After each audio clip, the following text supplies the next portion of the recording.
नमस्कार। कभी सोचा है कि एक सिंपल से फल का नाम हमें भाषा और संस्कृति के बारे में क्या कुछ नहीं बता सकता। आज हम हिंदी और तमिल में फलों के नामों की एक लिस्ट के जरिए एक बहुत ही रोमांचक सफर पर निकलने वाले हैं। तो सवाल यही उठता है कि भाई फलों की एक मामूली सी लिस्ट हमें भाषा और संस्कृति के बारे में आखिर बता क्या सकती है। देखिए, ये सिर्फ नामों की एक सूची नहीं है, ये तो एक तरह की चाबी है ये समझने की कि हम अपनी दुनिया को देखते कैसे हैं और समझते कैसे हैं। तो चलिए मिलकर इस गुत्थी को सुलझाते हैं। तो अपनी यात्रा की शुरुआत करते हैं कुछ ऐसे फलों से जिनके नाम हम में से ज्यादातर लोगों को पहले से ही पता होंगे। और ये नाम हमें दिखाते हैं कि दुनिया भर की भाषाएं आपस में कैसे जुड़ी हुई हैं। स्ट्रॉबेरी, ब्लूबेरी और कीवी, इन फलों के नाम हिंदी और तमिल दोनों में ही अंग्रेजी से सीधे सीधे ले लिए गए हैं। ये ग्लोबलाइजेशन का एक बहुत ही साफ उदाहरण है जिसने सिर्फ हमारे खान पान को ही नहीं, हमारी जबान को भी प्रभावित किया है। अच्छा, ये तो हुई बाहर से आए फलों की बात। अब आते हैं अपनी देसी फलों की टोकरी पर। और यहाँ हमें भाषाओं की असली खूबसूरती और विविधता देखने को मिलती है। फलों के राजा आम को ही देख लीजिए। ये तो हमारी संस्कृति का एक बहुत बड़ा हिस्सा है ना? हिंदी में हम कहते हैं आम, लेकिन तमिल में इसे कहते हैं मामपल्लम। सोचिए, एक ही फल और कितने अलग, कितने प्यारे नाम। और यही कहानी अमरूद के साथ भी है। हम हिंदी वाले इसे अमरूद बुलाते हैं और तमिल में इसका नाम है कोया। ये जो अलग अलग नाम है ना, ये हमारे देश की भाषाई समृद्धि का एक और सबूत है। और फिर आता है कटहल। हिंदी में कटहल और तमिल में पलापलम। ये एक परफेक्ट एग्जाम्पल है कि कैसे जो फल जमीन से जुड़े होते हैं उनके लिए भाषाओं में अपने बिल्कुल यूनिक शब्द बन जाते हैं। लेकिन रुकिए, कहानी सिर्फ ताजे फलों पर ही खत्म नहीं हो जाती। भाषा इससे भी कहीं ज्यादा गहरी है। ये हमें एक ही फल के अलग अलग रूपों के बारे में भी बताती है। नारियल का उदाहरण देखिए, एक फल लेकिन उसके कितने रूप हैं।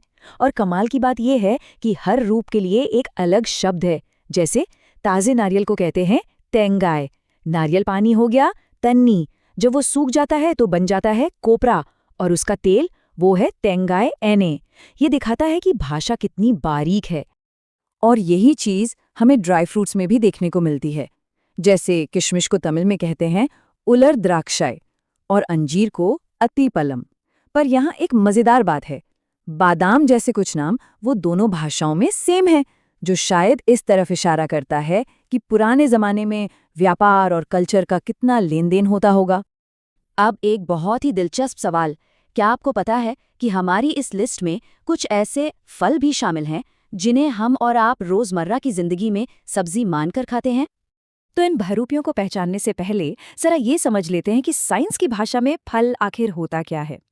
बोटानिकली मतलब वानस्पतिक रूप से फल पौधे का वो हिस्सा है जो फूल से बनता है, और सबसे जरूरी बात, जिसके अंदर बीज होते हैं। तो ये रहे हमारे बहुरूपिये, टमाटर और खीरा। जी हाँ, हिंदी में टमाटर और ककड़ी और तमिल में तक्काली और वेल्लरी। हम तो इन्हें सब्जियों में गिनते हैं, लेकिन साइंस के हिसाब से ये असल में फल हैं। है ना कमाल की बात? तो अभी तक हमने देखा कि भाषा चीजों को नाम कैसे देती है, उन्हें अलग अलग कैटेगरी में कैसे डालती है। लेकिन भाषा का काम सिर्फ इतना ही नहीं है, ये हमारे एक्सपीरियंस को, हमारे अनुभव को भी बयान करती है। चलिए देखते हैं कैसे। सबसे पहले बात करते हैं स्वाद की। जाहिर है, फलों की बात हो और स्वाद की न हो, ऐसा कैसे हो सकता है? भाषा हमें ये ताकत देती है कि हम बता सकें कि कोई फल मीठा है या खट्टा। सिर्फ ये दो शब्द और हमारा पूरा एक्सपीरियंस बयान हो जाता है। स्वाद के बाद आता है आकार। ये भी बहुत जरूरी है। जैसे हमारी लिस्ट में बड़ा केला और मिनी केला जैसे शब्द हैं। इससे पता चलता है कि भाषा सिर्फ स्वाद ही नहीं, बल्कि फिजिकल कैरेक्टरिस्टिक्स के आधार पर भी चीजों को बांटती है। और शायद सबसे जरूरी क्लासिफिकेशन है, कोई फल कच्चा है या पका हुआ। कच्चा आम और पका आम, इन दोनों में सिर्फ स्वाद का फर्क नहीं है, बल्कि इनके इस्तेमाल का भी है। और यहाँ एक बहुत दिलचस्प बात है, तमिल में कच्चे आम को कहते हैं मंगाया और पके हुए आम को ममपलम। मतलब दो बिल्कुल अलग शब्द। ये दिखाता है कि भाषा इस जरूरी जानकारी को कितने सटीक तरीके से हम तक पहुंचाती है। तो इस सब से हमने सीखा क्या? यही कि फलों के नामों की ये जो सिंपल सी लिस्ट है, ये हमें सिखाती है कि भाषा सिर्फ चीज़ों पर लेबल्स चिपकाना नहीं है। नहीं, ये एक लेंस की तरह है, एक चश्मे की तरह जिससे हम अपनी पूरी दुनिया को देखते हैं, उसे समझते हैं और उसे अलग अलग हिस्सों में बांटते हैं। और ये सफ़र हमें एक आखिरी सवाल पर लाकर छोड़ देता है। सोचिए, अगर फलों की एक मामूली सी लिस्ट हमें इतना कुछ सिखा सकती है, तो हमारे रोज़मर्रा के इस्तेमाल होने वाले शब्दों में न जाने और कितनी कहानियाँ, कितने राज छुपे होंगे। है ना सोचने वाली बात?